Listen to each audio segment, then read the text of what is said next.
মাই one ব্র্যান্ডের এই ফ্রিজটি আমরা আজকে কিনে নিয়ে আসছি। আমার দুজন স্টুডেন্টকে বলছি যে এটা চেক করার জন্যে। আপনারা প্রথমে এটা কি চেক করছেন? কম্প্রেসর ঠিক আছে কিনা? কি চেক করছেন? কম্প্রেসর ঠিক আছে কিনা? গোলাম রাসূল জি, কম্প্রেসর ঠিক আছে। আচ্ছা ঠিক আছে। পরে আপনারা কি চেক দিচ্ছেন এখন? পরে আমরা চেক দিছি চেম্বার। চেম্বারের আরেক নাম কি? ইভাপোরেটর কি? ইভাপোরেটর। আচ্ছা, আপনারা এখানে কি করছেন? কোন জায়গা থেকে কাটটা কোন জায়গা থেকে চেক দিচ্ছেন বলেন? আমরা এখান থেকে সাকশনের গোড়া থেকে কেটেছি। হ্যাঁ, সাকশনের গোড়া থেকে কাটছেন। আর হলো আপনার স্টেনারের গোড়া থেকে। স্টেনারের গোড়া থেকে কোন জায়গা থেকে? স্টেনার এই আপনার ক্যাপিলারির মাথা থেকে। ক্যাপিলারি মাথা থেকে কাটছেন। আচ্ছা, চেক দেওয়ার আগে আপনি কোথায় কোথায় জ্বালাই করছেন? আমরা চেক দেওয়ার আগে জ্বালাই করছি হলো ক্যাপিলারির মাথায়। হ্যাঁ, আর হইলো আপনার হইলো নন রিটার্ন লাগাইছি হইলো আপনার ইয়ার মধ্যে সাকশন লাইনের মধ্যে। সাকশন লাইনের মাথায়।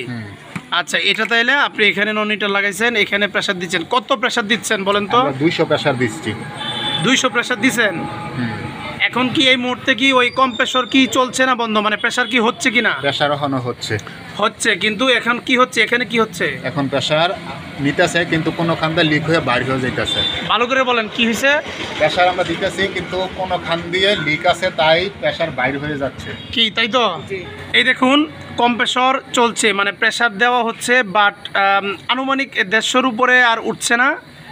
প্রেসার হচ্ছে, কেন হচ্ছে না? যে কোনো এক জায়গায় হয়তো লিক করে গ্যাস চলে যাচ্ছে। সরি, গ্যাস না, যে কোনো এক জায়গায় লিক আছে যেখান থেকে হাওয়া চলে যাচ্ছে, তাই তো? দেখেন তো এখন কোন জায়গায় লিক হচ্ছে। কোথাও কোনো, আপনারা যে জায়গায় জ্বালাই করছেন এখানে কোনো সমস্যা আছে কিনা?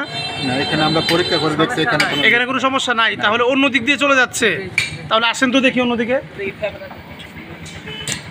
আমরা এখন এই ফ্রিজের ভিতরে দেখব। আর এখানে পানি না, আগে দেখেন কি অবস্থা। খোলেন। এই দেখুন, এই উপরে হলো ডিপ অংশ। এই ডিপ অংশের এই যে নিচের অংশটুকু আছে, এখান থেকে এখানে কি আপনারা কোনো সাবান ফেনা দিচ্ছেন? জি জি। হ্যাঁ জি।